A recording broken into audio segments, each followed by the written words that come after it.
Bhim army ने Vadodara collector को ज्ञापन दिया। दिल्ली में पेपर लीक स्कैम और स्टूडेंट्स पर लाठीचार्ज के बारे में प्रेसिडेंट को ज्ञापन।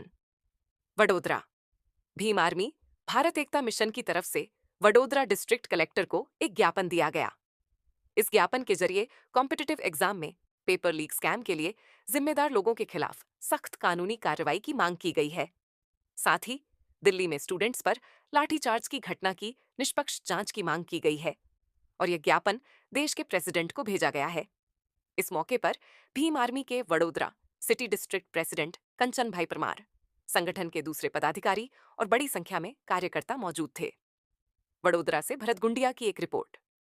सरकार तेरी तानाशाही नहीं चलेगी, नहीं चलेगी। અમારે કોઈ ઉગ્ર કરવાનું નથી. અમારે સીધો અમારો સંદેશ સાહેબને આપવાનો હતો અને એના સુધી મોકલવાનો. કારણ કે શિક્ષણ જ ના હોય આ દેશની અંદર, તમે ભણ્યા ગયા તો તમે જે અધિકારી અને એ યુવાઓ એમની કોઈ માંગ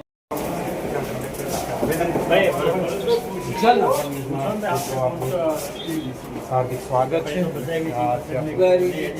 ઓફિસમાં અને સરકાર તેરી તાનાશાહી નહીં ચલેગી, નહીં ચલેગી, સરકાર તેરી તાનાશાહી નહીં ચલેગી, નહીં ચલેગી, પોલીસ તેરી ગુંડાગર્દી નહીં ચલેગી, નહીં ચલેગી, પોલીસ તેરી ગુંડાગર્દી નહીં ચલેગી, નહીં ચલેગી, વિદ્યાર્થીઓને ન્યાય હો, વિદ્યાર્થીઓને ન્યાય હો, વિદ્યાર્થીઓને ન્યાય હો, વિદ્યાર્થીઓને 30 દિવસથી આ બધું ચાલુ છે. એમાં છેલ્લા તમે જોયું કે 20 તારીખની જે ઘટના છે તો ખૂબ જ નિંદનીય છે. અને એક વસ્તુ એ છે કે આજે તમે જ્યારે કલેક્ટરની ખુરશી પર બેઠા છો તો તમે એટલું ભણ્યા છો આઈએસ, ત્યારે તમે આ પદવી પર બેઠા છો. તો વિદ્યાર્થીઓ, ભારત દેશમાં શિક્ષણ જ નહીં હોય સાહેબ તો આ દેશનું શું થશે? આપણે વિશ્વગુરુની વાત કરીએ છીએ, આપણે ચાંદ પર મંગળ પર મકાનો બનાવવાની વાતો કરીએ છીએ અને આપણે બધું શોધીએ છીએ, પણ અહીંયા પાયામાં શિક્ષણમાં જ્યારે આ ભ્રષ્ટાચાર થાય તો કોના માટે થાય? શું એમના મળેથી આવવા માટે, કે પછી લાખો કરોડો રૂપિયામાં ભ્રષ્ટાચારી કરીને પેપરો વેચી દેવાની એવી ઘટનાઓ છે?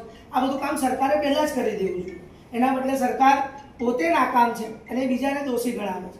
જે વિદ્યાર્થીઓ ન્યાય માંગવા ગયા એના ઉપર ખરાબ રીતે લાઠીચાર્જ કર્યો. ગૃહમંત્રી અમિત શાહ છે, એમના હાથમાં આખું ગૃહ ખાતું છે, તો એમના આદેશ વગર તો આ શક્ય નથી. તો વિદ્યાર્થીઓ કંઈ આતંકવાદી હતા?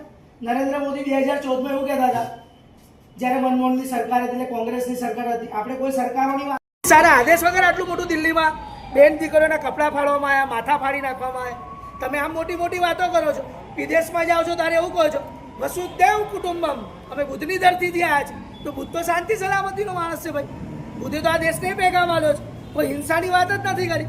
અને તમે જ્યારે આખા વિશ્વને વસુધમ કુટુંબ કહો છો તો તમારા ઘરના છોકરાને તમે લાઠી મારો છો. પહેલાં તમે જે શબ્દ બોલો છો એના પર તો તમે કાયમ રહો. નરેન્દ્ર મોદીજી 2014